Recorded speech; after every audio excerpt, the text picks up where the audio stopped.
My name is Jeffrey Wolff, and I serve as the eDiscovery Director for ZyLAB North America. I'll be discussing today with you a bit about our eDiscovery solution in ZyLAB, as well as some of the information that might be useful in do-it-yourself eDiscovery, how it relates to automation in eDiscovery, and we'll talk a little bit about some of the use cases that we've seen from our customers. Just some housekeeping. This webinar is being recorded, so you will be able to review it or share it with colleagues after the fact. I will take questions at the end if there are any, so please utilize the question function in the GoToWebinar function, the control panel that you have in front of you. You can, your phones are all muted, but you can type into the chat function, and you can also use your question function, and I'll be referring to those at the end. So let's get started. Today, obviously, the topic is primarily around eDiscovery, and it's by definition what we've seen is the three most important aspects of the problems that we have with today's eDiscovery is its unpredictable nature. Cases from customers that we've spoken with, cases can range in vast sizes and scope. The number of cases that come in any month or year, there's no predictability to it, and this makes it very difficult, of course, from a resource management standpoint to manage how, if you're trying to host something in-house for eDiscovery purposes, the elasticity necessary for your IT infrastructure, or even if you're trying to use a service provider, the budget that's involved for your hosting are really difficult to plan. So that's one of the things that we've come across a lot. There's also a large time gap between when you identify the content that you have that is available for eDiscovery purposes, as well as getting that content processed into the review environment. There are too many manual steps in that. There's not enough automation, and so you'll see as we walk through the process in this discussion in this webinar today about how we can address some of those things. But most importantly, what we wanted to talk about is how the software as a service model, the SaaS model, and more specifically a self-service SaaS model is a natural fit for eDiscovery. What that effectively means is that if you take eDiscovery as a service rather than a product you buy, you're not making any upfront investment, but in fact there's no infrastructure involved. You don't have to develop a large in-house project to implement and train and maintain such a system. You can use what I like to refer to as the pay by the drip approach. Just pay for what you need and scale up and down as you go. That's kind of the big one. You know, if you're a firm or organization that routinely has, let's call them average size cases, range 50 to 100 or 200 gigs per case or per matter, and suddenly you're presented with a matter where there's going to be at least half a terabyte or a terabyte worth of data, being able to scale up the infrastructure needed, whether it's on-premise or hosted, to accommodate processing and reviewing and hosting that much data is a challenge. You need a solution that has an elastic nature that can accommodate that. You want to be able to upload your data really quickly and immediately get started, and that means not having to wait for an entire data set to be processed before you can begin a review, but to be able to have small amounts of data available in the review environment automatically, have it automatically prioritize documents that you need to look at first, and make your review more efficient while you're waiting for the rest of it to be finished in the processing phase.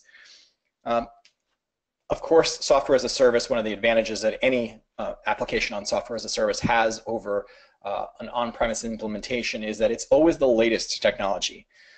So that's actually a really important point because, for example, our ZyLAB software as a service offering actually updates its environment roughly every 2 weeks. So almost twice a month, there is a new release of functionality and features available to our software as a service customers, whereas our on-premise customers get there's new functionality to them every quarter. So we effectively 4 times a year will roll up our software into releases for on-premise customers. But the reality of any enterprise software implementation is that you're not going to upgrade enterprise software application 4 times a year, even if the vendor provides you with that upgrade.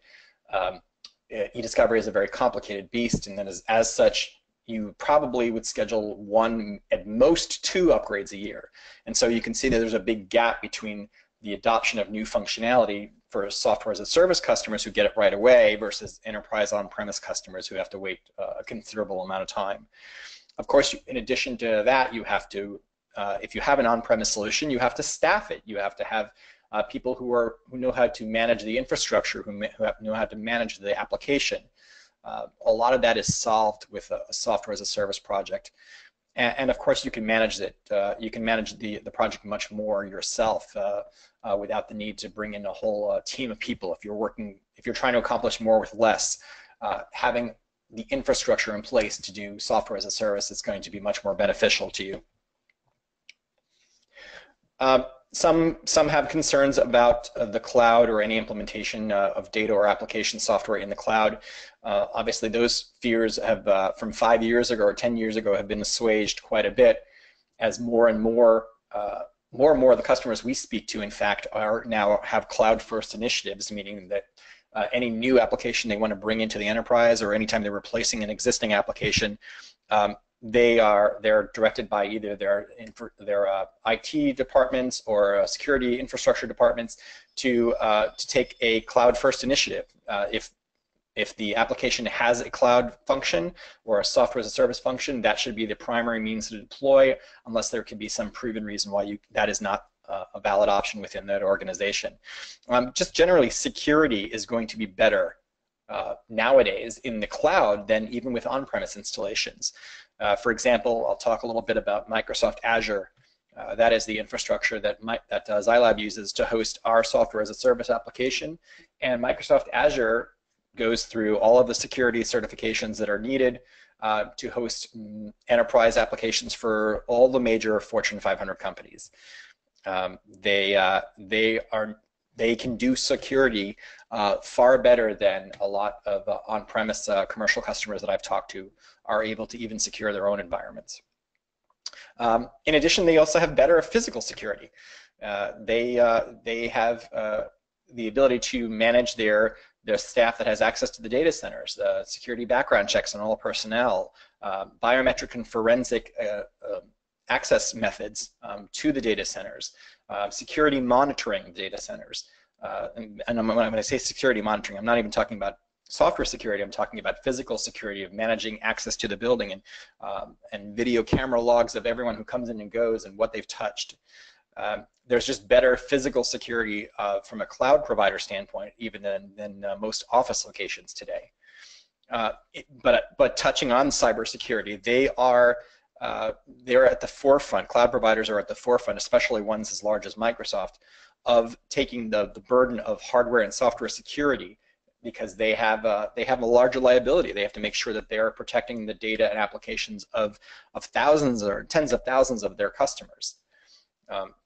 Plus, they can also provide better uptime. Ultimately, most cloud providers have a multiple nines, 99.9999 uptime rating for their infrastructures, and that is simply typically a better, on average, uptime rating than most offices can get for their own on-premise installations. As I said, Microsoft Azure is the platform that ZyLAB utilizes for ZyLAB ONE eDiscovery SaaS product. It's also the infrastructure that Microsoft uses for Office 365. So if your organization uses Office 365 for Exchange and SharePoint and OneDrive, etc., that is being hosted in Azure, and that is a cloud-based environment. It exists throughout the United States and, in fact, throughout the world. It keeps your content in one place. Specifically, if you're an Office 365 customer and a ZyLAB customer, and you utilize our SaaS product, you're keeping the data in the cloud. So you're collecting from one cloud data center into sometimes the same cloud data center, if not one nearby. We have functionality to collect directly from Office 365 resources without bringing that data on your premises. So it makes the security officers very happy, because they know that the data has not been copied into multiple places. If you have a large matter that is unusually large, we can spin up additional resources in Azure very easily to accommodate the processing of that large matter.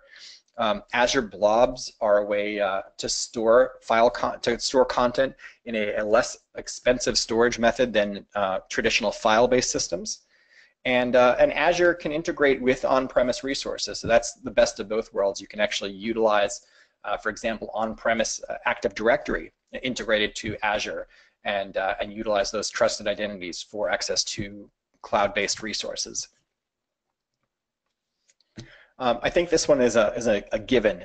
Of course, as everyone knows, every year the amount of data that is being created increases. It is often referred to as the data wave, but I like to refer to it more as the data snowball.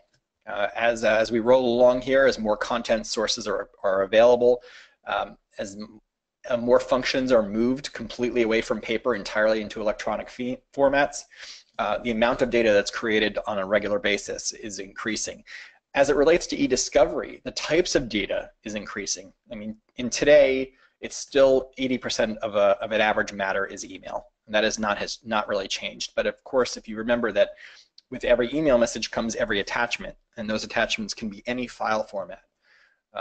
But that other 20% keeps changing in what isn't now part of a discoverable matter. What electronically stored information do the attorneys in a meet and confer actually now agree upon? Hey, you know, we used to exclude audio and video files because there was no technical way for us to accomplish that. Well, now there is audio search functionality. We used to exclude text messages on cell phones and the social media posts of corporations because there was no good way to get that data. Well, archive functions exist now to collect the data from cell phones, both at a forensic level as well as at a carrier level if you want to go that level.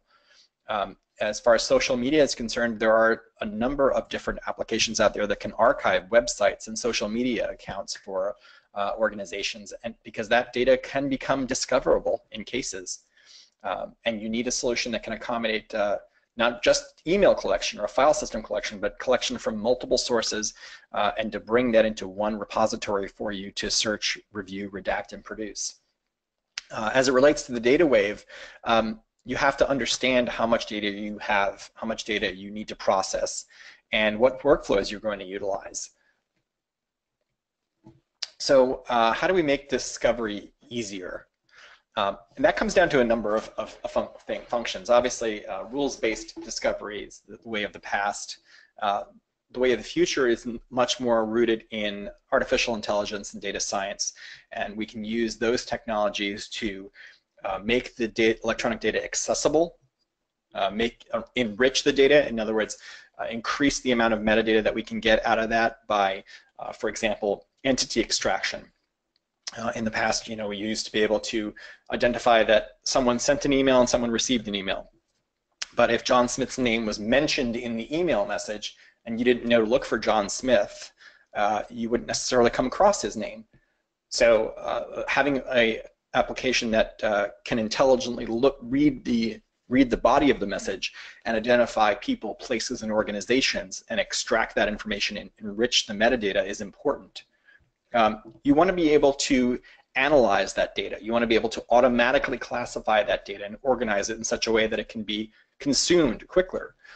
We have less time to do more work with more content every day, so you need to be efficient, and you need tools that make you more efficient in that practice.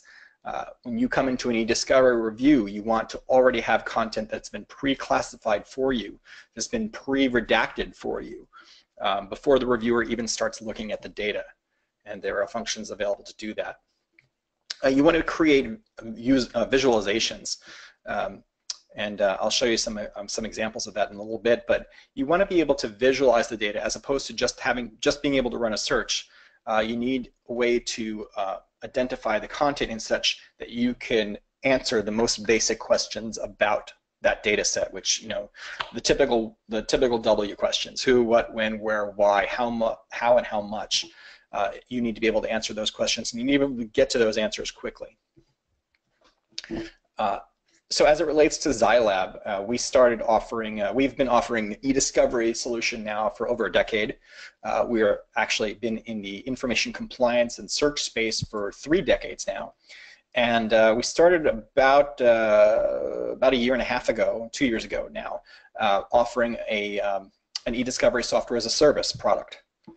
Which in the past we focused primarily on commercial organizations and municipalities, federal agencies. We've now focused quite a bit more on law firms, and as it relates to law firms, we've focused on the software as a service functionality. And our straightforward goal is to allow organizations with as little managed service as possible to do as much as they can self-service. We do have an excellent managed service component behind our software as a service product, but the ultimate goal there is to make our customers completely self-sufficient, be able to upload your data, have your data automatically processed, allow you to review your data, to change whatever you need to change within that review environment, and then to export your data, produce it out, all with probably no hand-holding if possible.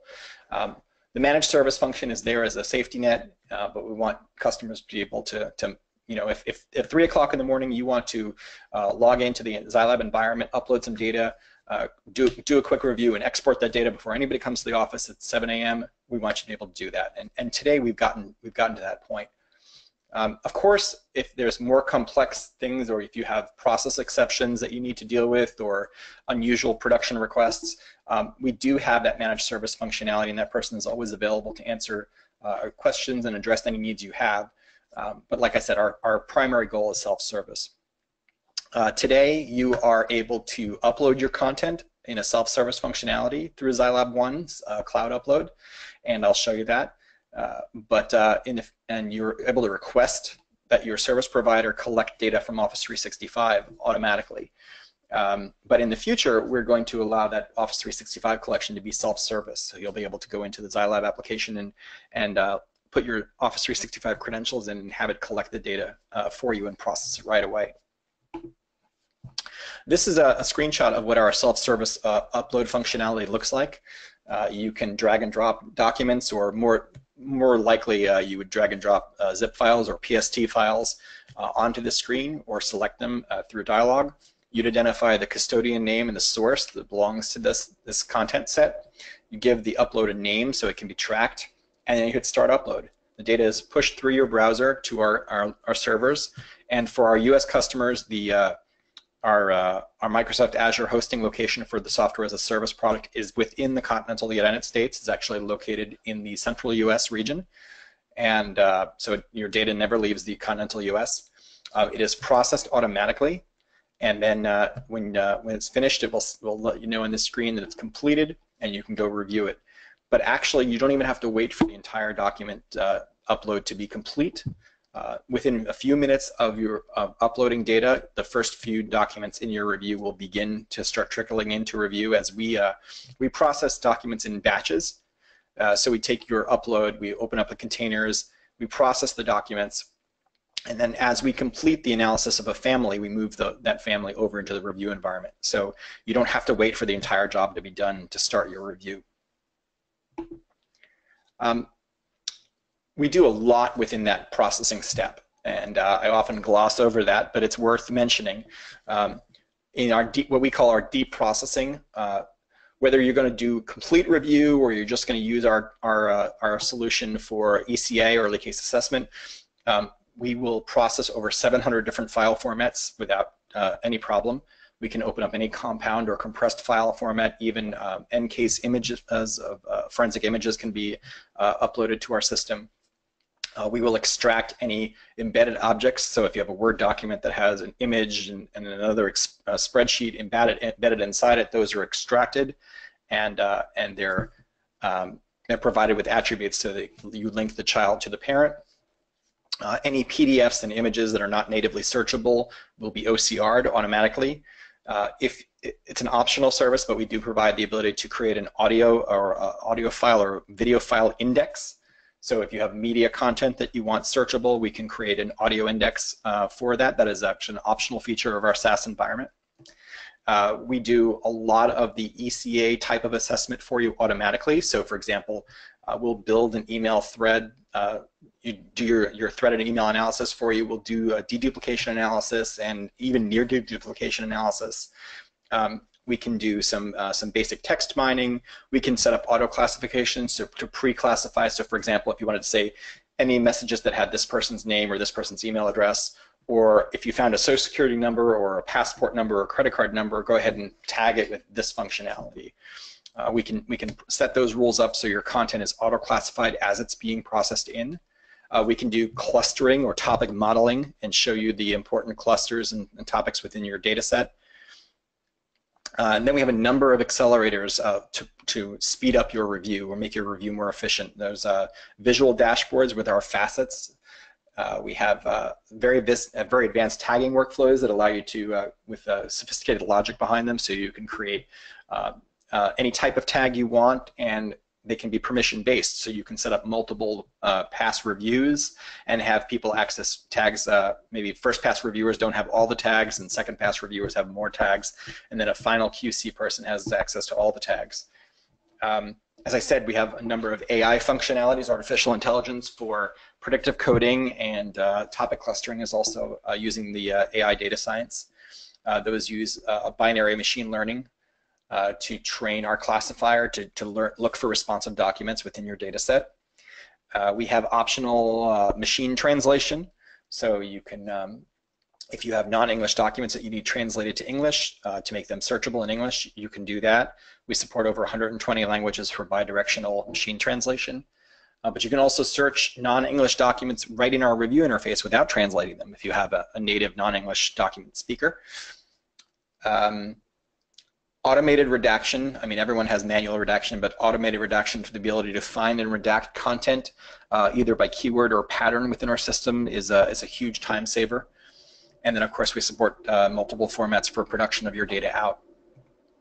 The visual analytics, this is an example of a facet screen, kind of shows you, and these facets are customizable. You can customize what you see, whether it's just custodian and source, or if you want to see a breakdown of emails by sender domain, reviewer domain, email sent date, month and year, the review status of your documents in the matter. If it's automatically tagged a bunch of documents for PII, personal identifiable information, you could see what documents were tagged and for what reason. So these facets allow you to filter your data down without even running a search. You can actually just click on a value and it will filter that data set down for you. Here's an example of, I know I touched briefly on our technology-assisted review functionality, and we do entire webinars solely on this topic. So if you're interested in technology-assisted review, please reach out to us. I can give you, we have one coming up in next month on technology-assisted review, a live webinar. We also have a fantastic ebook that we've created as an asset that we can provide you with. It explains how we do predictive coding, what data sciences we've utilized for our TAR module. It also talks about our topic modeling and how you can use our topic modeling to start the TAR process. In other words, you can have the system create this topic wheel for the data in your matter, and from it you can create issues that you can use to begin looking for responsive content within your data set. This is our new interface. This is a completely redesigned implementation. You can see I kind of showed you before the old interface on the facets. This is what the facets look like now, and this has been rebuilt in HTML5 entirely. So it is browser agnostic. You can use the browser of your choice on your desktop, laptop, even on tablets. It works very nicely on iPads, as you can see. It is responsive design, so regardless of the amount of real estate that you have, it will adjust the screen accordingly. And you can get more facets on the screen at a time. You can review your documents here. You can run your searches and do all your tagging. I touched on this auto redaction, but I just wanted to go back and give a shout out to one of our customers. Yasmina at Legadex gave us this quote about our auto redaction functionality, just to being able to really quickly tag all of the content using an auto redaction rule, which, by the way, is not something you have to go into the back end and do. It is a UI-based configuration. You just add a rule and say, hey, I'm looking for anything with these keywords or anything with this pattern, whether it's a social security number or passport number or credit card number, phone number, whatever, and have it auto redact with and put whatever text you want on it. That is just going to speed up your review that much, especially if you're doing. We have a lot of customers who come to us for public disclosure requests, cities and state municipalities that have to do public disclosure requests or FOIA requests, and they have to redact content that is exempt under their state statutes. Just being able to do this automatically is a huge time saver. This is what the review environment looks like, the document review screen. So you can see here there's quite a bit of information provided to the reviewer. The document itself, of course, is in the center. This is an image view of the document, and the reason it's an image view is that we, like I said, we support hundreds of different file formats, but we don't want the user to have any of those native applications on their system. So what you're looking at is an image representation of the document, regardless of the file format. In this case, it was an email. And so all you need is a browser. No other additional software is needed. You can see here the search highlight, hit highlighting in yellow. We also have persistent keyword hit highlighting in green. And if you want to search within the document, you can do that and it will appear in pink. On the left, you've got conversation threading, so you can see the email threading as a result here. In fact, not only we do indicate the email threading, but we also indicate if there was a message missing from the thread. That, for example, we can tell that Daniel replied to a message that was part of the thread, but the original message that was sent to him was not uploaded as part of the data set. And so we're identifying that as a missing message. You can see the document family of this message, what the attachments were. Here there was a zip, and inside the zip there was an Excel spreadsheet and a PDF. We show you those, and you can jump to those. All the metadata properties of the document you're looking at. Tagging is over on your right, as well as the ability to manually redact and manually annotate the document. You can apply individual text level redaction, annotations, as well as document level remarks, reviewer remarks that will never export out of the system. So both the annotations and reviewer remarks are work product of the system. You can look for near duplicates, and if there were exact duplicates, there would be a duplicate icon that would appear next to the document name on the top. And if the reviewer user has the permission to, they can download the document from the system in either native or a PDF format. We've gone through a lot of steps here to make this easy to use. That's one of the comments we constantly get about our product, is that while still powerful as an eDiscovery platform, it is very easy to learn how to use the product. Typical learning curve for a standard review user, they can be up and running in an hour or two. I've taught contract reviewers who've never seen our product before in 45 minutes how to use the system, and they were up and running. And they actually said that they found it far easier to use than some of our competitors. We see all types of cases that are utilized in an eDiscovery system like this, so it doesn't really matter what size of case you have. In fact, we have customers that come to us with small cases. They'll do their entire review in the platform, or larger cases where they might in fact just do an ECA and call the data down before they provide it to their vendor. That saves them money.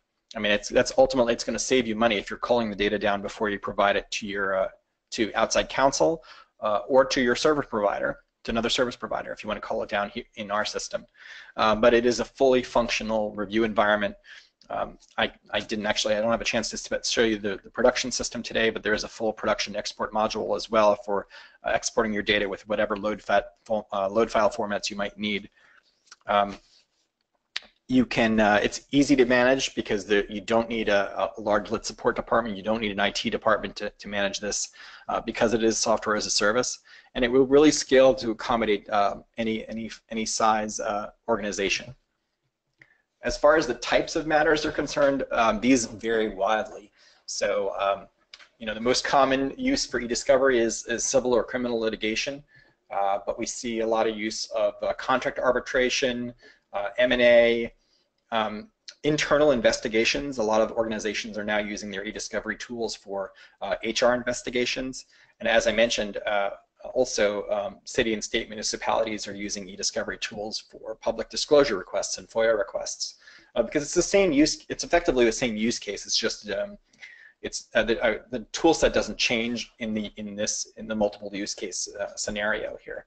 Ultimately, it's a way to aggregate data from multiple systems that are typically disparate, bring that data together, make it deeply searchable, deeply indexed, deeply processed, and then review it as one data set, and then export it and produce it into some other fashion. Getting started, as I mentioned, with SaaS, with the software as a service, is really a short has a really short turnaround cycle. So if you decide you want to get started with us, an environment can be up and running in less than a week. Very simple contract to go through for SaaS. We provision a tenant for you in our environment. We will train your users. Typically it's done remotely, but we can come on site for larger customers to train in person.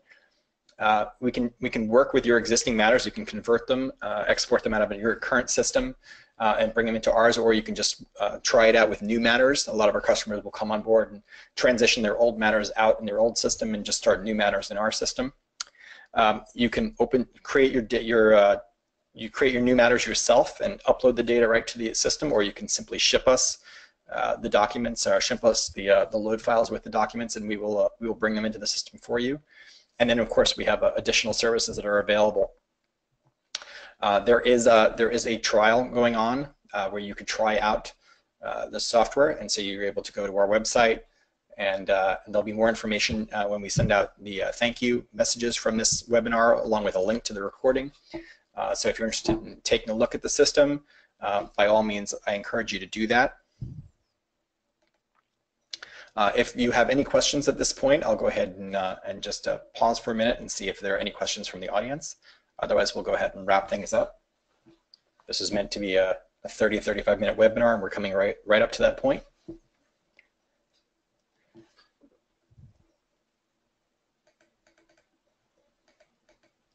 I don't see any questions in the queue, so I will go ahead and thank you all for your participation today. As I said, this was recorded, and so this will be available online, and we'll send you a link to the recording if you need to share it. Again, I appreciate your attendance today, and for more information about ZyLab, please visit www.zylab.com. Thank you again.